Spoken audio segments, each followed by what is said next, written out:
and let me know when it's actually live, so I can stop doing this. So, Oh, really? yeah, We got to that's do what- this now? That's kind of what it's what That's Sam crazy. started. Sam started. Sam? Oh no! said- Stop talking about that private stuff. Oh. Okay, all right. Oh, we are on now, right? No, we were just going over the questions from last week. There's some leftover questions from last week, but hello everybody and welcome. As you can see, we are not in the church. Yeah, right? we're on the road again. We are certainly not in the church because we're both drinking beer. So we are back on the road, and we're going to parishioner establishments. We are at Magpies on Park Avenue. On Park Avenue. Right across from Giants. Right across from Giants Restaurant. Absolutely. The owner here is John, not Diamandopoulos. I'm sorry. Oh wow! I just had it in my head. It's a John. It's a John. It's a Yanni. It's a Yanni. It's Yanni. He's got 3 places here. One is the Half Pint, really cute place, right? Yeah. Little small place, And then the big place, Murphy's, right? Mm-hmm. Where the Irish parade, the St. Patrick's Day parade, passes right by on East Avenue. So he's got 3 really great places. So we're at his Magpies establishment right now, and we've pulled something off of his shelf. We have pulled Sexton single malt pot still Irish whiskey. Now, if we're going to drink Irish whiskey, we're definitely going to have it with Guinness, right? And I think you said you like Guinness, right? Yeah, it's probably one of my favorite stouts, aside from some other ones. But yeah, I haven't really had beer in a while. Just smooth, creamy for a Yeah. stout. Very, very good. And low calorie. I would say it's the salad of beers. It's the salad of beers. I Wow, like that. I hate that I said that. Oh, my God. But if we're gonna have Guinness, we have to have an Irish whiskey. So, all right. You have something for? Wait a minute. We've got a new report coming in. Actually, I did because I've never had this before. A little bit of malt, apples, candy shop aromas, and some metallic notes. I did pick up. Did you pick up anything in the whiskey? I do not have a cultured palate, so best to not ask me. So anyway, but a very smooth whiskey. I've just good. never had that before. So anyway, so that is that. Now, before we start, I got to clear up some things. So I'm going to have Demos now put up a record of the one of the ecumenical councils, and I'm calling it up myself here. Well, real quick, before we get to that, we are, I don't know if people can hear me. Marissa might have to repeat it. Tell them about the internet. Yeah, so because we're on the road again, this means that our internet is not as stable with these shows as we go to different places as we would be at the church. So please be kind to us with how bad the internet is. We're doing our best. But we figure, it's a priority to kind of do this in different places, show off parishioner establishments, and just kind of support our, support those people that support the church, right? Yeah, exactly. Yeah. Absolutely. And so, is there anything else before you get started, Demo? Well, there's a picture that we have to show. Okay, does the picture look like that? Oh, or is it the picture of the vestments? The council. The council. It's the picture of the council. Very good. Okay. So, crap. Give me one second here because I want to make sure that I get this right here. And I agree, Diane. Smithwick's is very good. So, What's see that? this in the chat. Isn't that also a beer? Yeah. What's that? Smithwick's? Smithwick? Yes. Yeah, that's a good one. My dad likes that one. Now, in the last program, or last week, we had a closing question about Christ and 2 natures and 2 wills. And in the end of that show, I had talked about the one will of Christ. Now, according to the Sixth Ecumenical Council, which you could see up on your screen right now, it says, so there is in Christ not only a divine will, but also a human will. But here's what I was saying last week. Yet these 2 wills are not contrary and opposed to one another. For the human will is at all times free freely obedient to the divine. So even though Christ has two wills, he has a human will and a divine will, as it was in the Garden of Eden before the fall, he can only look in the direction of God the Father. So he has two wills, but those wills cannot be contrary or opposed to one another, as our wills can be. You can decide, I'm not going to follow God, or I'm going to do evil. Okay, we don't have that in Christ, but Christ does have two wills. So I wanted to make sure I got that straight. All right, anything else we got left over from? Yeah, so Demo went through and he was very nice and collected some things that I want to give Sam some big props for last week, along with everyone else who's ever replaced me. Not that this is a permanent position at all. Everyone has done a great job. Thank you, Sam, for doing that.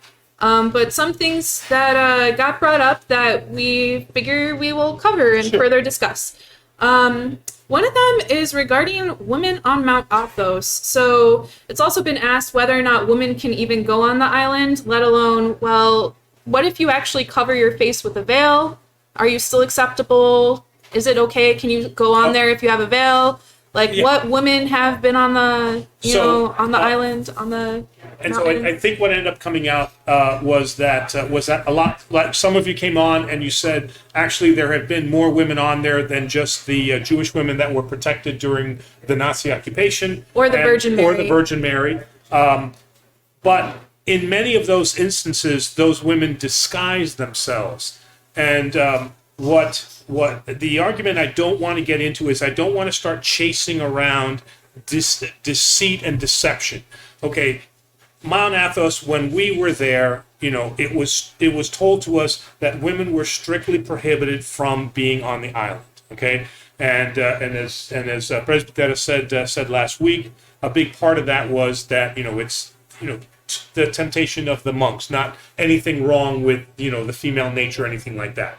But I don't want to promote in any way the idea that by a deceitful nature, you can go on the island. Yeah. That is not the purpose of Mount Athos. So while there are incidents, certainly, that you all have brought up where women have come on the island, in fact, was Miss Greece or something like that? Yeah, Miss Europe in the 1930s. And she disguised herself, or wearing a veil to disguise herself. This is not the intent of what we're supposed to be doing as Orthodox Christians, is trying to get around the system. That's not who we are. So I didn't really want to pursue that line, so to speak.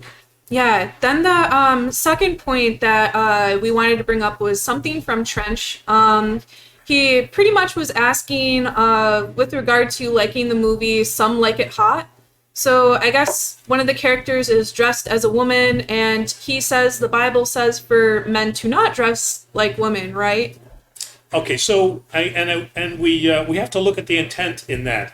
And a little side note here that I thought was interesting, that when I was in Flint, we had an interfaith group, and I became very, very, very good friends with a female rabbi that had the Reformed Church there. And so we would talk about our parishioners and stuff like that, and she made the comment that although the Old Testament has a prohibition against homosexuality for men, there is no prohibition for women. I thought that was interesting. So it's a one-sided system there. She brought this up. But getting back to the original point, one of the ideas, again, as was mentioned to me, for my understanding, was that the reason for dressing up as a man, dressing as a woman, was not in the context of what it is today, transgenderism or a gender identity, dysphoria, things like that. It was because they were trying to get out of military service. So there was some deceit that was intent there. So the idea was no, you cannot deny what your obligation and responsibility is to the nation of Israel. So it's not, we have to understand what the context of it. Now, again, I'm not saying from an Orthodox perspective, yay or nay on transgender issues, but that does not apply. That Old Testament paragraph does not apply in the same sense as what we're seeing today with dysphoria. Is that the right? Dysphoria, that we had. This is more of trying to escape your obligation responsibility. Well, thank you so much, Father A, for taking the time to go through and clarify. And Sure. just a friendly reminder to everyone, if you really like our channel, please feel free to like, subscribe, comment, do the whole shebang. And if you're feeling a little bit, like you want to have a good time with us, don't forget to hit that notification bell so that you know when we're live. And if you feel even more excitable about us, feel free to leave us a super chat. All donations go directly to the church, and we will give your questions preference. So let's get started with the chat. Are you ready? I'm ready to go. All right. So our first question is from our favorite Spiro. How do we interpret the concept that God always provides? Realistically, what does this mean? So sometimes there is confusion because we think that God is a valet. So if I ask, he will provide, right? So we take that comment literally, right? Ask and it shall be provided to you. You will be given, everything. But the question always is, whose glory are you doing this for? So just asking for something does not mean that you're going to get what you think you're going to get. And I've mentioned this on other shows, I'm the perfect example of that. I have prayed many times for a particular job that I wanted. Did I get a job? Yes. It was the exact opposite of the job that I wanted. And I said, God the Father, you haven't answered my prayers. You haven't answered my... And turns out that the people that I met and the situation that it put me in was actually the best for the advancement of my career.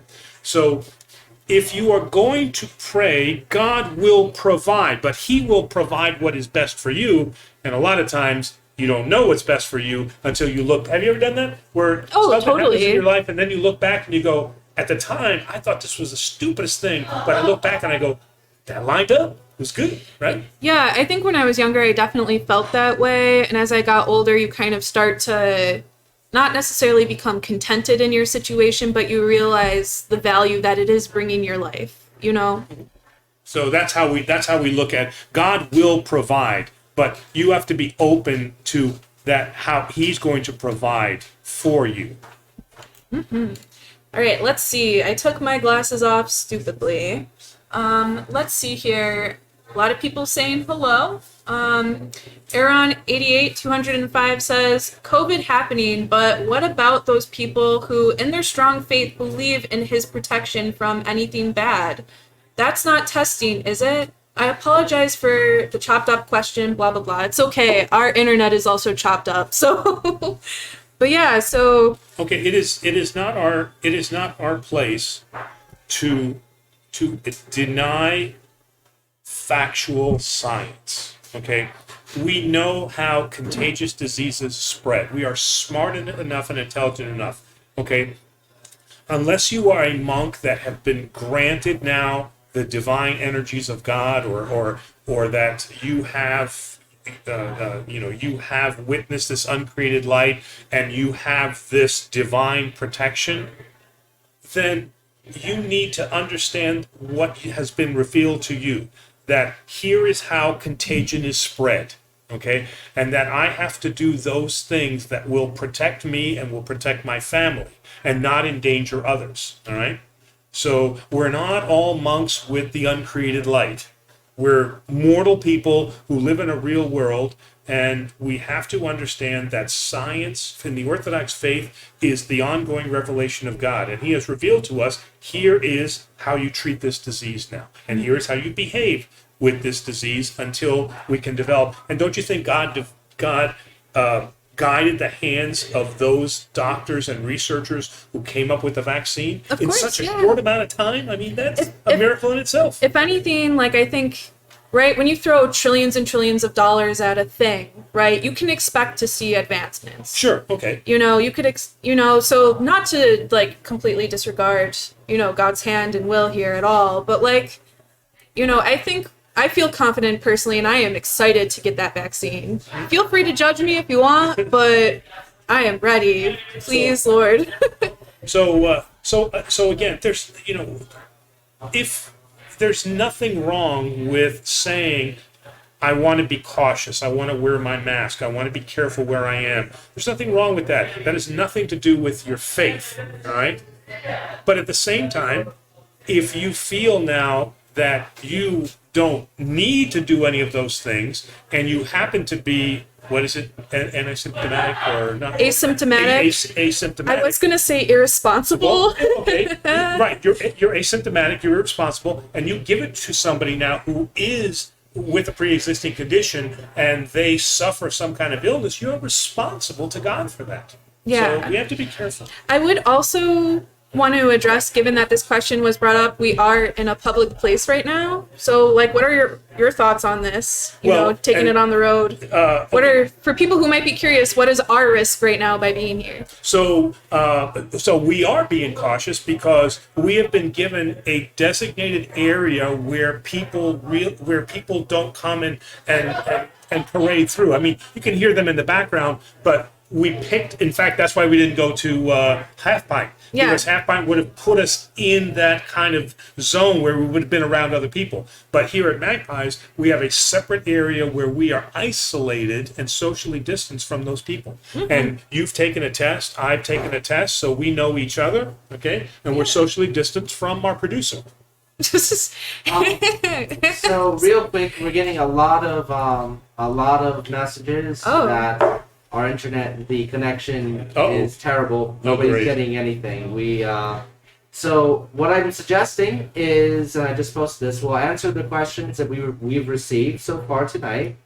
And we'll put up the recording in full with no interruptions, and maybe we'll reconvene for a special 2-hour show next week to make up for it. Sounds great to me. Yeah. I mean, I guess it's a trade-off. We enjoy being here at these places, but at the same time, it's the internet is big dookie, you know? Yeah.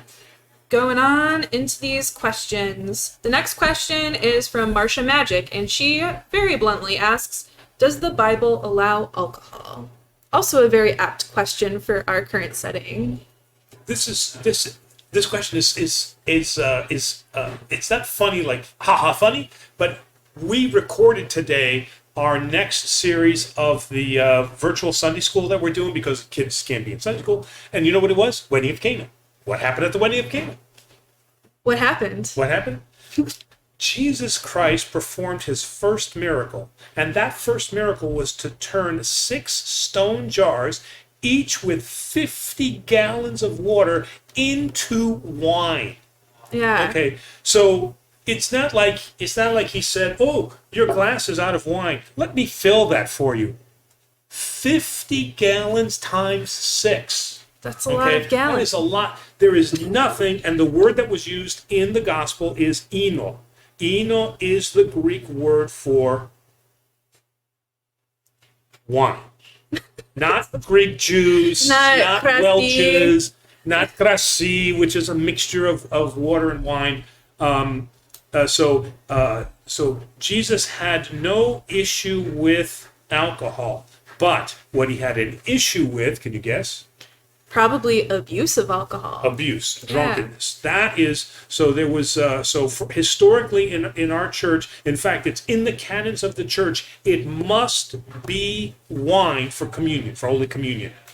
But the canons of the church also say that it is not to be drunk in a manner such that it repeats the idea of the Agape Fest, which was a drunken festival. Okay, the old Greek, ancient Greek idea of a love fest. Okay, so there is nothing about you cannot drink wine or you cannot drink alcohol, but you must now in moderation. Okay, the same thing that St. Paul says about sex. Are we allowed to have sex? Yes. But St. Paul said you are to have that in the context of now a marriage. Yes. Okay? That's what he said. So we have to look at these things from the standpoint of how it is written in the Bible and not read something else in. I mean, I understand the whole prohibition thing, right? And what did it cause? It caused people to go underground and drink, right? Yes. And it created the speakeasies and everything like that. So the idea is that this is not sinful in of itself. In fact, in fact, many of the monks made their own beers and made their own wines. That's true. Yeah. Yeah. There was a really good beer that I know monks had made that I liked a while ago. I forget the name. Anyway, it will come to me eventually. So looking through the chat, Trench says the priests blesses the dirty water for kids to jump in when they throw the cross and say, "Don't worry, the water is safe. I blessed it." But communion, or I'm sorry, Trench, but please work on your autocorrect.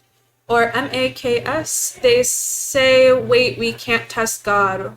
I'm not sure what he's meaning to say here. Well, okay. Now, I'm not sure if he's talking about my hometown, about Tarpon Springs, where they die for the cross. And, yeah, I remember that. Okay, and that's and I grew up there, and that water was not polluted. Okay, that was, there was. I mean, again, I'm not saying it's the safest tap water to drink, but we went swimming in the bayou many times. We dove for the cross. That was not a polluted area.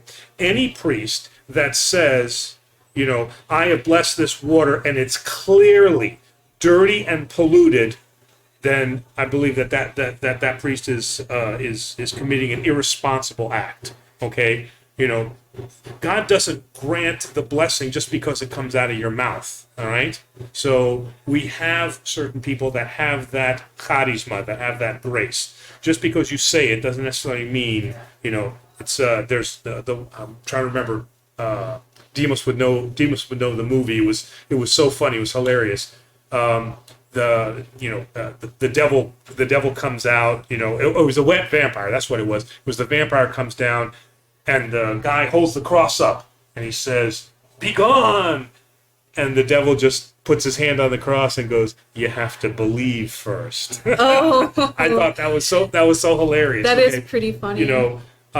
So if I think that any parent that was there and saw that, if it was rancid or clearly dirty water, and the priest said that, I think the parent would say, "Yeah, we're not diving." Yeah. So again, I think that is a false premise to start from, because that is a priest that is being irresponsible. So I see in the chat there's a lot of commentary about how terrible our connection is, and if you didn't catch that before from Demo, or you're watching this later, we are going to film this in entirety without any sort of interruptions, and it will be posted, and we'll make it up to you with a 2-hour stream later. It's all recorded, right? It's all recorded. Always backup for the backup. Yeah. Yeah, Demos is very responsible, so he will always have backups of things. So there has been a question about, and I've been doing some tech work, so I may have missed it, but Trench is adamant about his usury. If I'm pronouncing that correctly. Oh, I'll get to that. Yeah. I just don't want to cut off people either Sure. who are asking questions. Well, because he asked last week, and we said we'd get back to him. okay. Yeah, we'll get to that after I find the next question.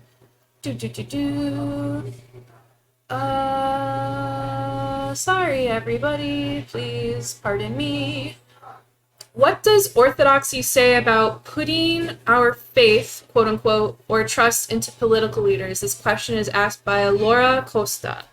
Ah, yes, Laura. Hello, and hello to John too. They're parishioners of mine we're parishioners of mine in Flint. Great family. Laura, devout Catholic, and her husband John, devout Orthodox. And they've raised their kids in the church, and they are a primo example of how an Orthodox and Catholic family can live in harmony. I mean, they did it right. They did it right. So Love to Laura, see it. Laura, it is great to hear you. Now I forgot the question. It's okay.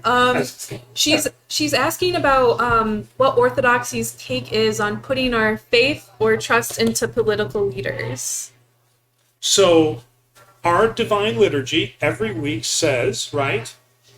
We protect the president. Right. So we pray for the health and the safekeeping, not only of our bishop, but of our leaders. I mean, we have that right in there. The Orthodox Church never, and no priest, bishop, should ever take sides and say we are a Republican church or we're a Democratic church or we should never say that. That is not our role. But what our role is that we pray that God will provide those leaders the spiritual guidance they need to lead. If they choose not to follow that, then we need to eliminate them. What do you mean by eliminate? Take them out of office. Vote them out. Vote them out of office. Yeah. That's the power of our. That's the power of our. And I'm speaking again for America, of our democratic process, is that we always pray for the leaders. We never say, "Well, you're a Republican, I'm not praying for you because I'm a Democrat," or vice versa. We never say that. But if they choose not to follow the commandment of God, we would do the same thing with them that we do with people in our church. If they create, if they create an improper situation, they have to be spoken to, as St. Paul says. Bring them before the church. In this case, bring them before the political party. And say you can't do this. And St. Paul says if they refuse that, then they are to be excommunicated. On a political sense, they are to be removed from office. Moving on in the chat. But Laura, thanks for that. Hello. She always had John and Laura always had great wine parties too. Oh man, so they always had a Michigan wine party. Could only bring something made in Michigan. So I really miss those events. So let's go back to Trench's question about the usury. Okay. So do we remember some added information about his interest in the usury? Do we remember? What are your thoughts on the usury? What is a usury? Educate us. So let's get a It is charging high interest rates. It was, yes. The question was specifically the church's law against all forms of interest loans, and not just the high interests. So usury is specifically a high interest loan? Right. Usury is the act of lending money at an interest rate that is considered unreasonably high or that is higher than the rate permitted by law. Okay. So the church did have issues with the usury law historically. All right. We and again I want to make sure that I'm not talking out of turn, but we are allowed as the Christian faith, unlike let's say the Nation of Islam, that we can charge an interest, and that has to be a reasonable interest, something that does not overpower what is the ability to pay. And we also have a responsibility as somebody that is lending money is to lend it without the expectation of return. Give freely. That is the Orthodox mantra, is that you give freely. There's nothing wrong with you saying, hey, I really have to get through this hard time, and I need a loan, and I need a loan of $1,000. And I say to you, okay, well, I do have that $1,000, but I'm going to charge you now a fee of 2%. And you say to me, okay, 2% is something that I can do. All right, that's fair. If now you want the $1,000 from me and I say, okay, we're talking 40%, and you say to me, this is beyond what my capability is when I get back on my feet, now I'm in usury territory, and now I am acting unchristian because I am not giving freely, because I'm expecting much more in return. Yeah. So the mantra is you give freely, because remember, your wealth doesn't belong to you; it belongs to God, right? He gave you the talent to earn the money. You didn't. Yes, you did the work and you made the money, but the talent was given to you by God. So it's not your money. Now the question is, if usury is considered a sin, and the church would be okay with that, isn't that similar? Well, wait a minute now. So that's false premise. Why is he saying the church is okay with that? I'm just asking the question. But let's just say, and the church was okay with them getting a loan through a usury, wouldn't it be similar to saying a lie, to lie as a sin, but similar to hiring somebody to sin for them? That's the question. Well, that's almost like the question: Can I confess a sin I'm going to commit? Yeah. No, you cannot. Okay, you cannot come to me and say, "I want to be forgiven because I'm going to smack this guy in the mouth." Okay, you cannot do that. All right, because you already have malice aforethought and you already have intent. All right, so you want to commit the sin. So I'm not going to grant you absolution because of something you're going to do.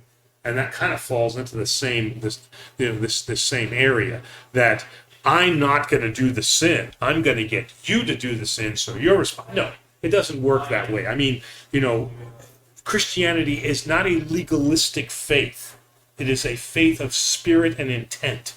Right? So we have to be very careful that we're not trying to outfox God. So we're not allowed to hire hitmen? You're immortal. I mean, you have free will. You can do whatever you want, but there will be consequences both here on earth and in the kingdom of heaven for your actions. So you've got to make up your own mind about what you're going to do.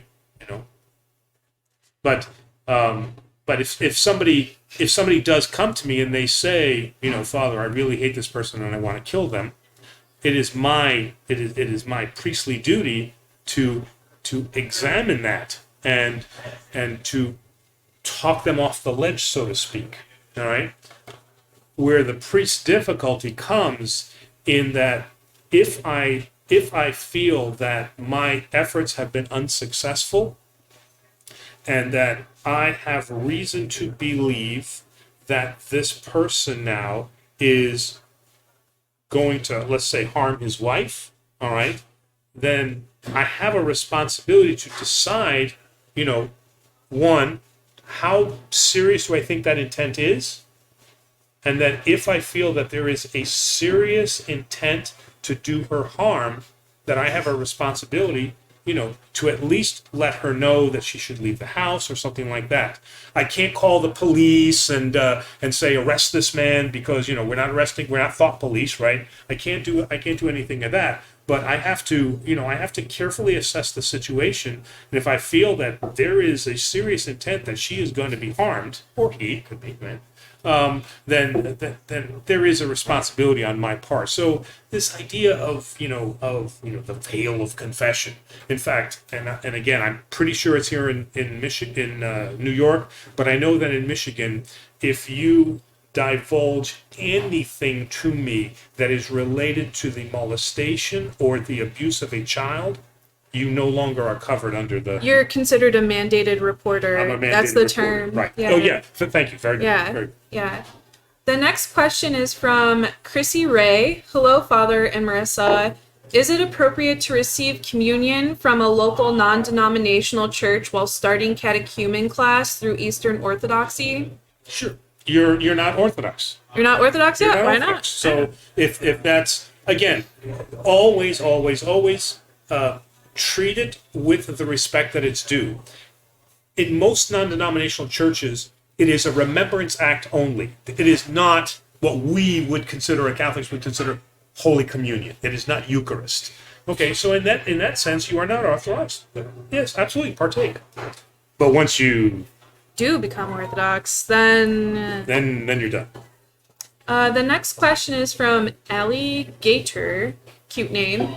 How many times a day does someone, a part of the Orthodox religion, pray? Like, is there a standardized time? Like, I know in other religions, particularly Islam, you pray particularly in the morning or at night or other times, but... 3:30 a.m. for 45 minutes. We do not do that. Okay. Well, actually, if you want to be technical about it, we're the toughest because St. Paul says pray unceasingly. We're supposed to be praying all day, every day. St. Paul is very clear on that. Pray unceasingly. This is why the monks have the Jesus prayer and they repeat the Jesus prayer the entire day. Okay, most of us are not doing it. But if we want to be technical, we should be praying all day long unceasingly. But the reality is that clearly Orthodox should pray at night for a sound sleep free of demonic visions, and so that we may wake in the morning. And if we do not wake, that we are granted then the kingdom of heaven. In the morning, we wake up thanking God that he has granted us this night and that we may move forward in this day without sin. So those are the absolute 2 minimum times that we should pray. And then throughout the day, we pray for things that weigh heavily on our heart. The next question is from Trench. He says, can a person that follows doctor's orders to eat a carnivorous diet get communion? Since you said follow the doctor first, or will the church question science on the instance but not the others? So I guess he's kind of asking this in terms of like fasting, right? So say you're required a carnivore diet. I think it's an extension of last week when we talked about veganism. And yeah, last week you guys. A carnivore diet is strictly What was only meat. What was the all-meat diet? That's it. The carnivore diet. Oh, but there was another name. Wasn't there a... There's a specific name, but Okay. everybody that I know calls it the carnivore. All right. But say someone was told by a doctor they have to just eat meat. All right. What would they do? Okay, so what you do is you come to the priest and you say, Father, I understand about the fasting rules. Here is what my doctor has asked me to do. And then between you and the priest, you will work out a schedule that is appropriate. There is something that you can do. Everybody can do something. But it is not licensed for you to say, the doctor gave me a prescription, so I'm not doing anything and I'm receiving. No, that is not appropriate. What is appropriate is that you go to the priest and you discuss your situation, and you and the priest work out some way that you can observe the Lenten rule. Lots of commentary about how our internet is terrible.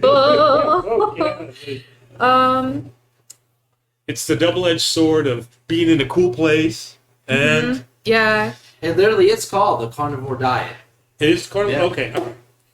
I will say, was it Spiro in the chat mentioned, why don't you guys just stay at the church? Well, so probably next week we'll go. We'll stay at the church. Maybe we'll mix. We'll let people in on a production meeting here. Maybe what we'll do is we'll film a little section at a different restaurant every week, and we'll Right, and then just do a little intro maybe. Yeah, and then show that at the beginning. Yeah, and that way we don't have to do just restaurants. Like anybody in the community that needs some help, that needs to be shown off, we have that opportunity. Yeah, I think that's probably that. I like that idea because again, the show is the show really is to make sure that we answer your questions and that we can stay engaged here. So our apologies, but that's okay. We learn, right? Yeah. We work and we learn. Yeah. The next question is also from Chrissy Ray. Hello again. How do we know God's purpose for our life? We don't know what God's purpose is for our life. Isn't that the beautiful thing about it? We uncover it as it happens. I got it, and Yeah. I mean that, to a large extent that's true. I mean, if you would have said, if that statement would have been true, I would have known that I was destined for the priesthood. I had absolutely no clue. You can ask Presidenta. I never brought it up. I never talked about it. I didn't say, I've always dreamed of being a priest. I never said any of that. I had no idea what God's purpose was.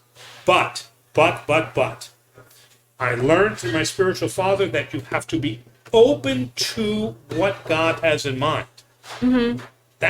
So you don't know what God's purpose is, but you have to be open to opportunities that he provides. So when things happen in your life, you have to stand back and say, before you say, I ain't doing that, you have to say, wait a minute now, who's talking to me here? Is this something that I should be doing? When my spiritual father first brought up to me and he says, I think you're a good candidate for a priest, I said, you're a crazy man. I said, what you're talking about? There's no way I'm doing this. So, you got to rethink this. But, again, he says, got to leave space for God, right? As, what is his name? It's not Niebuhr. It's a Swedish theologian. I can't remember his name, but Terry will look it up. Let God. Terry's like, will I? Again, Sorry. Protestant theologian. Let God be God. I love that. I love that because it make room for God. I think that God's purpose for your life is to use the gifts He's given you. Everybody has a gift. Wait, So- repeat what Okay, she said. so Brenchetta said, do you think that your Your purpose. purpose in life is to use the talents that God has given you? Well, last Sunday's gospel clearly showed that to us, because what did he do with the person who buried the talents? He had three people, right? He gave the story of the three people. The one person doubled his talents. The second person doubled not the talents, but doubled the livestock or something. And then the third one didn't do anything. He just buried the talents. Okay? And God the parable punished the last one and says, flee from me. So those people that have a talent and don't use it are condemned by the Bible. You know, you've been given a gift by God, and you have chosen now to waste that gift or not to use that gift. That's a sin. Yeah, I hear what you're saying. Is it Emmanuel Swedenborg? Is that what it is? I know it was Swedish. It was the Swedish guy. Emmanuel, what was it? Swedenborg? Swedenborg. Soren? Is it Soren's? We can look it up. We'll look at it. Yeah, let's move on. I knew it was Swedish though. So, Diane's question is, why worship relics? I don't understand how it is really different from idolatry. Because Ooh. old people need love too. Old people. Wow, that's really Old mean. people need love. That, Okay, How dare you? So so many ayades are like falling right now. all right. So Or they're laughing. Unfortunately, Diane used one wrong word: worship. Nobody should worship relics. All right, just like icons, right? We got into trouble with that, We right? venerate We them. venerate them. Yes. What they are is examples of God's grace. Okay, so I don't know if you've heard or not, but the way that one of the ways that you know that a relic is a true relic is that it has the scent of myrrh, so that when you're near it, you can actually smell myrrh. That's one of the ideas that it is a relic. In the Acts of the Apostles, there is the story. I mean, I don't want to say story because that sounds fake. It's the rendition.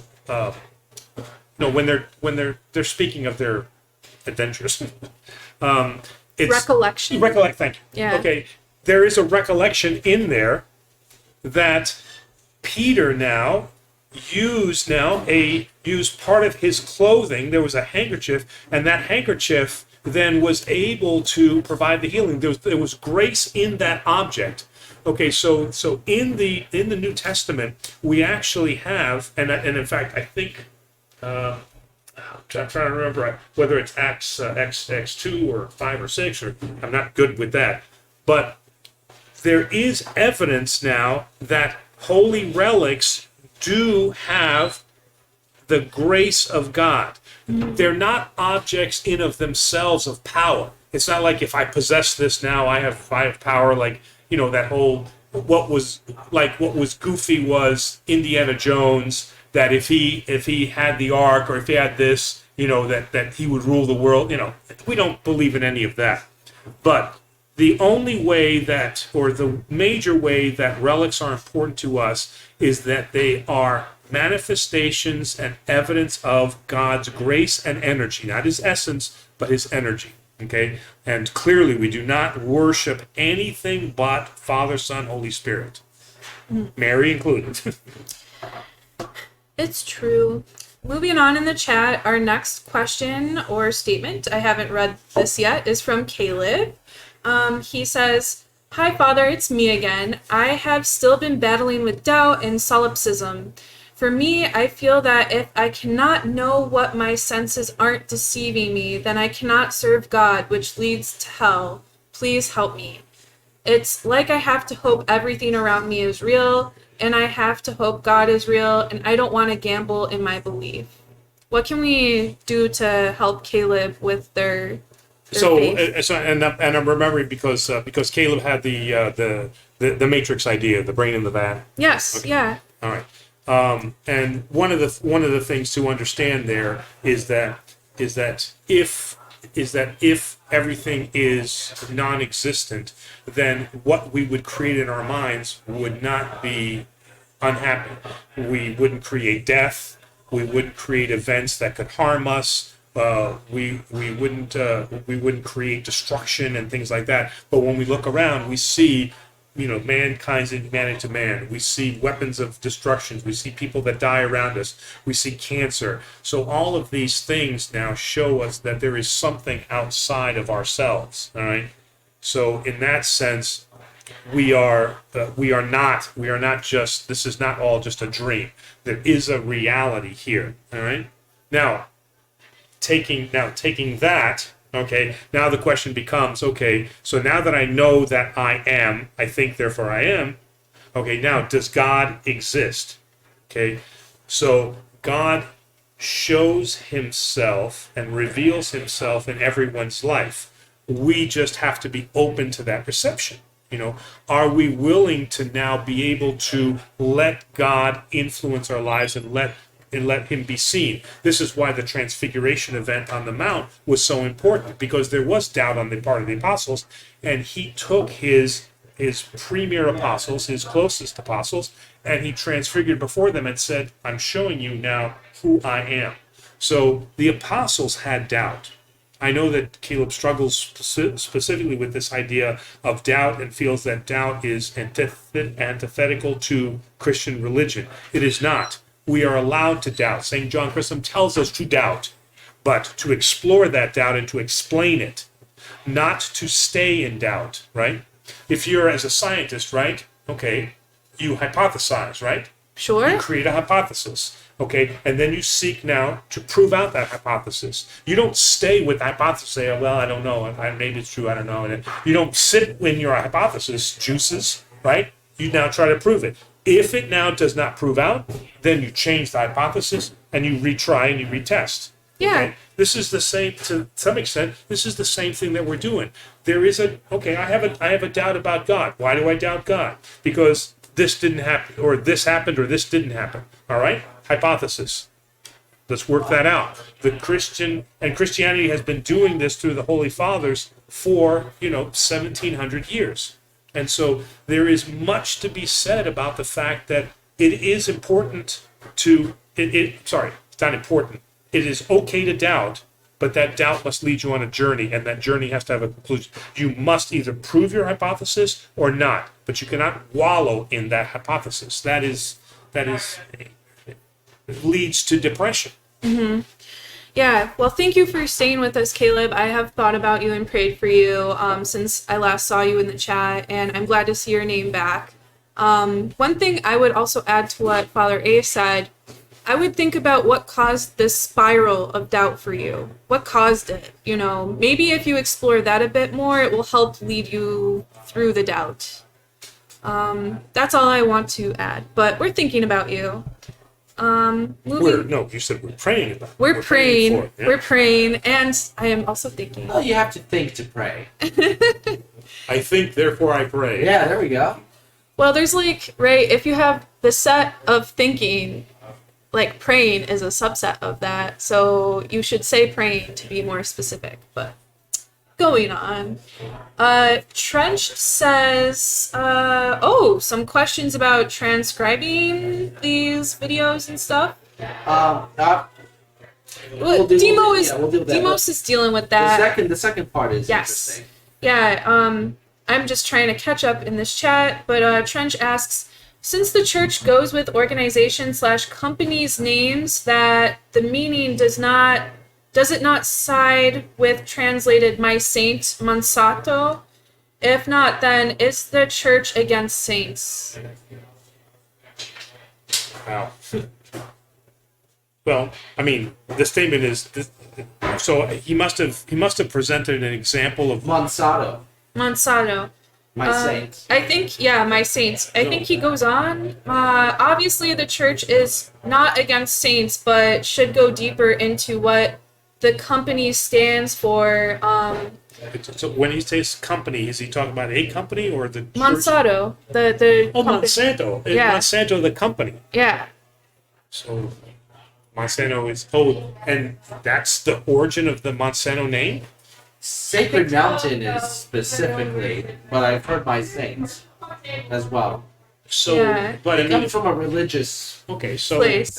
yeah. all right, but if Monsanto names themselves that, I mean, I don't know where the church is involved in that. I mean, But would the church view that as something heretical to work with a company that names itself after, let's say, the Ten Commandments moving company? Yeah. I mean, we are God. I don't know if that'd be a good name for a company, but What about like Annunciation Glass or something? I don't know. Or there's I'm just saying that because there's so many glass we have a companies I here. mean we have a company in Michigan, and it's the name is Christian, and they've got a big cross, and they want you to know that they're a Christian company. So their name is Yeah. Christian. And then you drive by and see the big cross, and Christian. I mean, I think that glorifies God. Now, okay, if now you have, like, let's say you have, and I got to be careful here. I don't want to say, you have Exide, right, who, had the India disaster, right? Exide had the, with the cyanide gas thing and all that. And they name now their company now after a saint. Okay, there's an obvious conflict of interest there, right? Okay. It's a bit distasteful, Or maybe. taking a biblical figure and putting them in, putting their name in front of like an adult shop. That would be. Yeah. Could not even an adult shop. I think the church would have an issue with, flagrant Jesus flagrantly promoting Big Macs. I'm Jesus Christ and I love a Big Mac. It's my favorite thing in heaven. I mean, that would be inappropriate. So it doesn't even have to be something heretical, but if we are using important religious figures to hawk wares, I think that's very inappropriate. But naming your company after a saint, I don't think with Monsanto, I don't know if the intent was there, but I don't see anything heretical with that. But when you are blatantly now using theological figures, to sell McRib, I think you've crossed the line. Yeah, we would never feature McRibs in any of our videos. In any of our videos, we would never, right?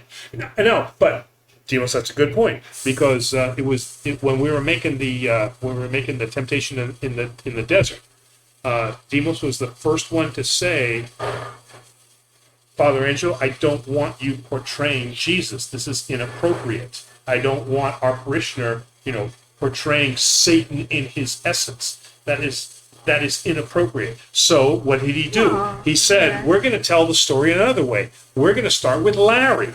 And Larry is going to be tempted. So even Demos was very, very clear about not making that video make me look like Jesus and her looking like the personification of Satan. So Demos is so creative and great. And not he's creative, but he's on the ball. He's thinking. Of course. He's theologically correct. Well, thank you. Yeah. What would you expect from a Demosthenes? Yeah, true. To kind of elaborate more, I think, on what Trench is trying to kind of convey, maybe this ties also into the usury aspect, because he goes on to say, more debt from interest in the world than money to pay for it, which is why the most Christian nation in the world, Greece, can never pay its debt and is a debt slave to now two masters, money and God, which is why the church was against it, and if so, against borrowing money from outside the country and against borrowing from others that don't follow the same values. Well, first off, Greece is not the most Christian country in the world. Greece has a high percentage of atheism and agnosticism. Right now, probably America is the most Christian country in the world. Possibly South America, all right? But clearly Greece is not the most South America is a continent, my friends. Someone will correct you on that later. Places in South America. Places in South America. All right, Sorry. South America as a unit. I just don't want you to pull one of the, like, the beauty queen thing. Oh, yeah. And Right. such as, That's right. A Dan Quayle, Yeah, Okay. one of those. So so I wanted to first I wanted to correct that. But yeah, I guess it kind of like, I think maybe like, I don't really remember, but Monsanto, I guess that's the way you would pronounce it here, right? Like, was it a death? What was Monsanto? Do you remember? Like, well, that's gonna take some time to get into. Yeah, we'll let's save that for next week. It's save starting to it for get next louder week. in here, so why don't we get to the last couple of questions of people who haven't had a chance to get answered yet? You got it, okay, yeah. But really quick, I mean, the entire time that I worked for GM, Monsanto was one of our principal suppliers. Not one person, and GM at the time was largely the United States Army. I never heard one person connect Monsanto name with anything Christian or sainthood or anything. Yeah. Nobody even has any idea. Well, there was also the one of the most famous things they ever did was the Monsanto House of the Future. They built a plastic house in this one famous location known as Disneyland. That's right. The Monsanto House of the Future. When they tried to demolish, we go in there, right? when they tried to demolish it, the wrecking ball bounced off. Yeah, well, so legend says. So Father Angelo and I have a bet going to see how often or frequently Demos will bring up Disney. So, yeah. cheers. Cheers. Yeah. That was apropos. Fair. What's that game where you have to take a shot every time they say something? It's just like a drinking game. Yeah. That's right. I really hope we don't ever do that with him and Disney. Yeah, because it would be in no condition to do a show. We would be dead. Elijah C. Brooks says, "Hello, Father Maggos. I used to be a Pentecostal and I converted to the Greek Orthodox Church on December 20th, 2020. Woo, all the 20s. Father Barnabas Powell is my priest and I'm so thankful to be home." Oh, that's sweet. Yes, congratulations. Okay.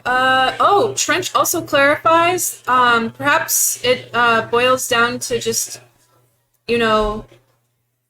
kind of definitions here, and there would be a huge debate on parsing of words, but he kind of emphasizes here that as for usury, it's not about high interest, but all interest. And again, apologies for a choppy video. We did look it up, and usury was specific to overinflated high interest. It was not just general interest. Usury was specific. That's why I wanted to look it up. The definition clearly was high interest. Mm-hmm. Worship the Most Holy Trinity says, how praying to Saint Mary, saying save you or protect you, and calling her your hope, refuge, etc. isn't worship? How is it that that's not worship? How is it that that's not worship? Like, how do you have these huge paintings or mosaics of Mary above altars as if she is a god while not saying it is worship? So I think that was so. I know what they're talking about. The not in our Annunciation Church, because we have the Annunciation, but in the vast majority of Orthodox churches, behind the altar will be the Platitera tu Uranon, which will be the Mother of God with her arms open, and then the Christ child. Mm-hmm. So, number one to understand, it is inappropriate in the Orthodox Church to show the Virgin Mary without the Christ child. Mm-hmm. She is always shown with her child. So that's number one. Number one shows that we venerate Mary, we do not worship Mary, because she must be shown with the Christ child. She is shown as what she has brought here. She gave freely of her flesh so that God could become human. All right? So that is her role in salvation. All right? Now, Mary, along with all the other saints, we pray as intercessory. We ask for her prayers. Anybody in any church, especially Protestant churches, is very well familiar with the concept of a prayer chain. I call you and I say, hey, my mom's got cancer. Can you pray for her? Can you pray? And we create a prayer chain. The Orthodox Church extends that prayer chain to those who have passed away.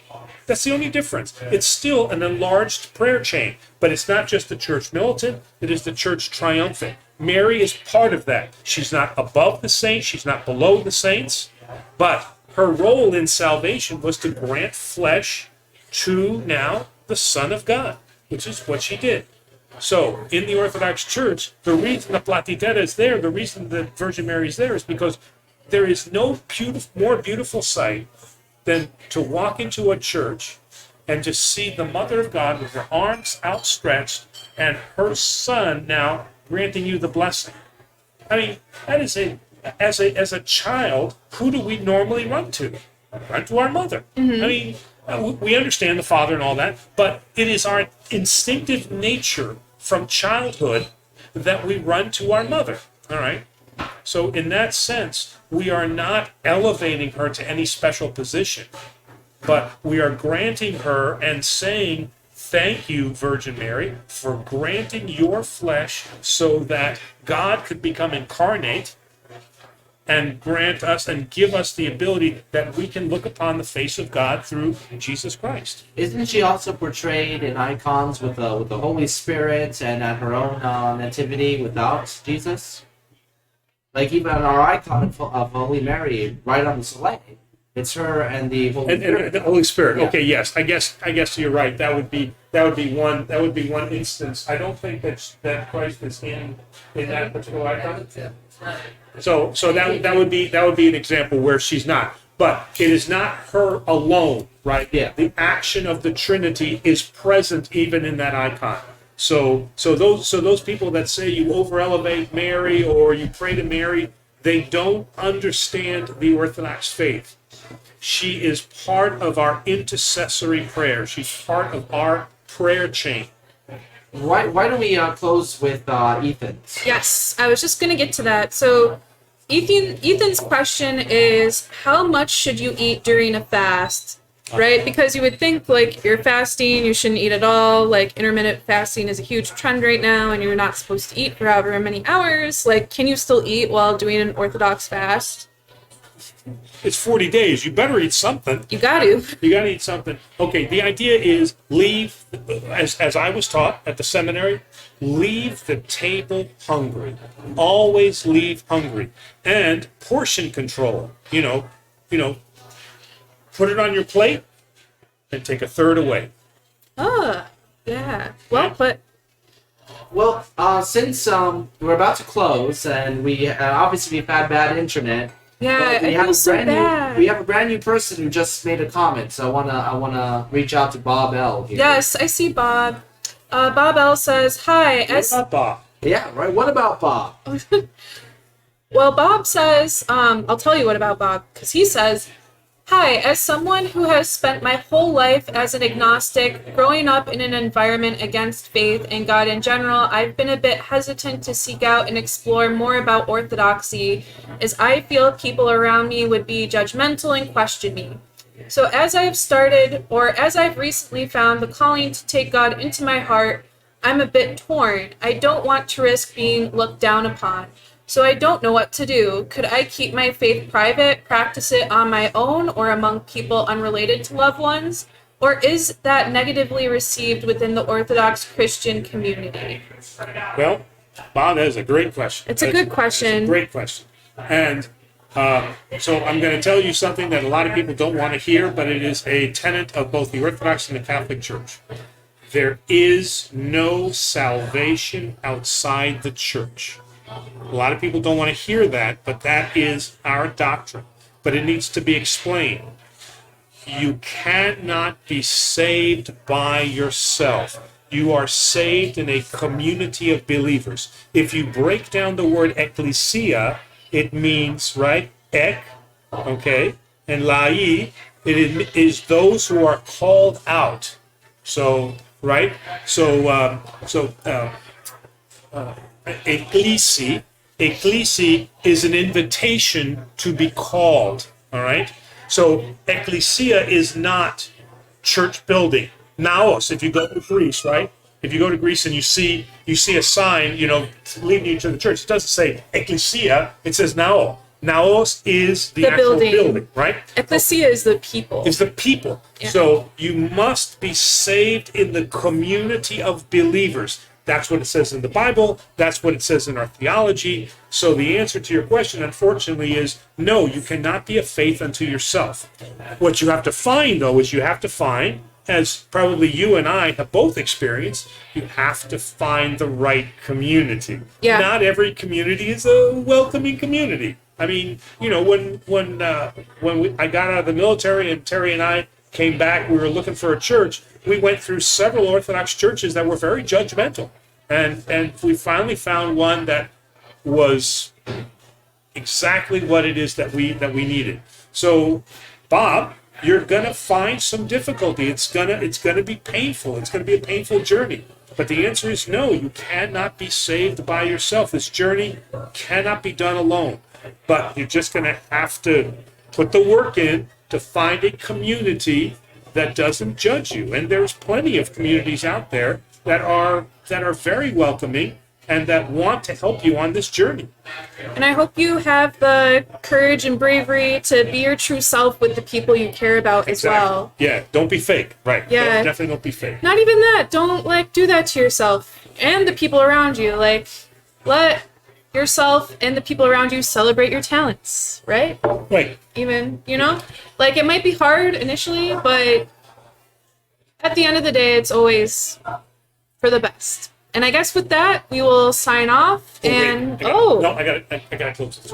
So, judgmental story. Okay, go on. Okay, because when my spiritual father finally convinced me that seminary is the right thing, could be a priest and everything like that, I was really pumped. I was like, wow, this is a new.